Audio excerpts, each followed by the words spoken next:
ನನಗೆ ಭಾವನೆಗಳನ್ನ ಅನುಭವಿಸಲು ಬರುತ್ತದೆ, ಆದರೆ ವ್ಯಕ್ತಪಡಿಸಲು ಬರುವುದಿಲ್ಲ.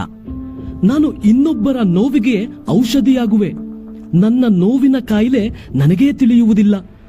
ಮುಖದ ಮೇಲೆ ನಗುವಿನ ಶೃಂಗಾರ ಮಾಡಿಕೊಂಡಿರುವೆ, ಮೌನದ ಬೂದಿಯನ್ನ ಯಾರ ಮೇಲೆಯೂ ತೂರುವುದಿಲ್ಲ. ಕಳೆದುಕೊಂಡರೂ ಅರ್ಹರಿಗೆ ಅವಕಾಶ ಮಾಡಿಕೊಡುವೆ, ಆದರೆ ಇನ್ನೊಬ್ಬರ ಅವಕಾಶಗಳನ್ನ ಬಳಸಿಕೊಳ್ಳುವುದಿಲ್ಲ. ಕಷ್ಟಗಳಲ್ಲಿ ಮುಳುಗಿದರೂ ತಾಳ್ಮೆಯನ್ನ ತೇಲಿಸುವೆ. ಸಿಟ್ಟಿನ ಕೈಗಳಲ್ಲಿ ನಾನು ಬಂಧನವಾಗುವುದಿಲ್ಲ, ಆದರೂ ನನ್ನನ್ನ ನನ್ನವರೇ ಒಪ್ಪುವುದಿಲ್ಲ. ಸಣ್ಣ ಮಾತಿಗೂ ಕ್ಷಮಿಸುವುದಿಲ್ಲ. ಹಾಗಂತ ನಾನು ಮಾಡಿದ್ದೆಲ್ಲ ಹೇಳುವುದಿಲ್ಲ. ಮೊದಲೇ ಹೇಳಿದ್ನಲ್ಲ, ನನಗೆ ಭಾವನೆಗಳನ್ನ ಅನುಭವಿಸಲು ಬರುತ್ತದೆ, ಆದರೆ ವ್ಯಕ್ತಪಡಿಸಲು ಬರುವುದಿಲ್ಲ. ಇದರಿಂದ ನನಗೆ ತಿಳಿದಿದ್ದು ಇಷ್ಟೇ: ನನಗೆ ಮುಖವಾಡ ಧರಿಸಲು ಬರುವುದೇ ಇಲ್ಲ.